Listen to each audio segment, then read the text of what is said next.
Hello, John. Hello, Oliver. So today I want to talk to you about something that's been on my mind, but the Spoil Your Vote campaign and the rights and wrongs of it. So when I started thinking about whether spoiling your vote is an act of protest or just an act of spite, I turned to two great Christian thinkers. And one was Augustine of Hippo, and the other was St. Thomas Aquinas. So we look at Hippo first, okay, Augustine of Hippo, writing back in the fourth and fifth century. In his famous book, The City of God, he draws a big contrast between the two worlds, the city of God, where love of God reigns, and the city of man, where love of self and power rule. Augustine knew politics was often corrupt. That's nothing new, but he said Christians shouldn't withdraw from civic life out of cynicism or spite. He wrote, "We are pilgrims in this world, but we must not abandon our duties in it." For Augustine, taking part in society for the sake of justice and the common good isn't compromise, it's an act of charity. But if the system itself becomes unjust, he said you can refuse to take part, not out of hatred, but out of faithfulness to God's higher law. So, in his terms, spoiling your vote out of contempt belongs to the city of man. Spoiling your vote out of a matter of conscience and truth might actually belong to the city of God. We'll move on to St. Thomas Aquinas in a few minutes. But first of all, we want to hear from the great man himself, Mr. John Malone. Yeah, I'm John Augustine. I was Christian, John luckily enough. Augustine Malone.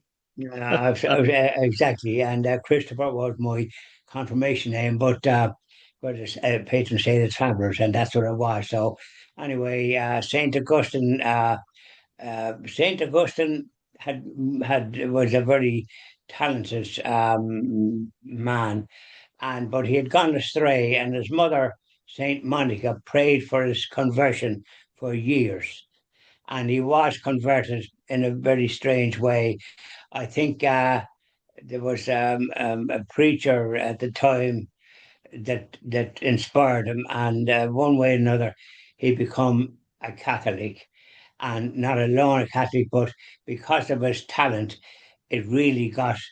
He really succeeded in his writings and in what he had to say about the Catholic faith in a very simple, straightforward manner.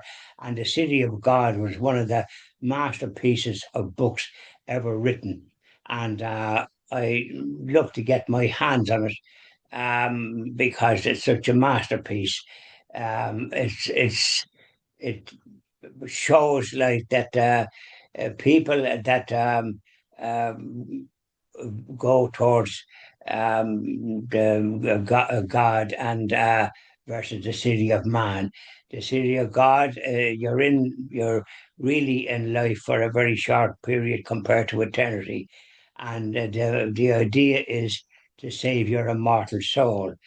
So Saint Augustine, his book, The City of God, developed that concept in a very thorough and marvelous manner, and versus the city of man.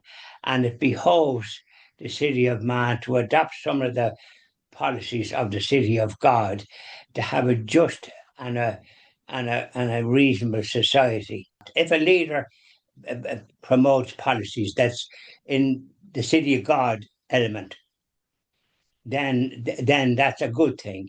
So the more when Saint Augustine wrote the book, he was given an example for people that are in the political establishment to adopt policies along the lines of the city of God, Yeah, exactly. which is kind of fair and good, Very and good. because the two can coexist, as it were. Very good. Okay. So, and then there's St. Thomas Aquinas. I mentioned him. He's writing in the 13th century. His big idea is simple but powerful. Conscience binds the person, even if it's mistaken. In his Summa Theologica, Aquinas says every human act is good if it accords with right reason and with conscience. It is evil if it is against conscience. That means if your conscience tells you voting supports evil, you must refrain. If your conscience tells you participating in your duty for the common good, you must engage.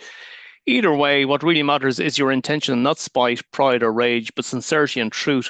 Aquinas also reminds us of prudence, the virtue of applying moral truth wisely. So, yes, spoiling a vote could be a moral act of conscience, but only if it's done thoughtfully, not angrily. So there's a good a good. Yeah, well, the thing is that the business Thomas Aquinas, his book was very good as well, in developing the spiritual way of approaching things.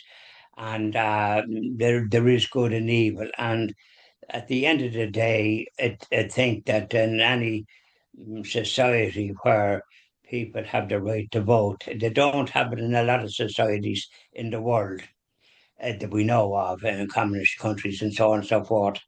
They don't have the right to vote the way we have in Western countries. So it's a right, and it'd be very difficult for me to figure out that St. Thomas Aquinas would advocate anything other than doing what's right. And Yes. so what's right is when you have the right to vote, then go and vote. And I think any other kind of suggestion would not be in accordance with with right reason. I think what they're both really saying is vote from the heart, vote from your conscience, but ultimately vote in such a way that pleases God. Correct. And that's the way to do it. And hopefully, the business of Saint Augustine's City of God is such a great book. I must get my hands on it because I've been trying to do that for years because it's such a good book and such well-rounded. And imagine that that book was written and still referred to today, written all in 400 or thereabouts, and when he was a bishop, and he wrote that book, and he did such good, and we can thank his mother, Saint Monica, for praying for his conversion. Which, when he did convert it, he certainly went down and did great work for what he then believed in the city of God, because our lives are short in relative to the eternity, and the idea is to save your immortal soul. And Saint Augustine developed that very well. Thank you very much, John. Thank you very much, Albert.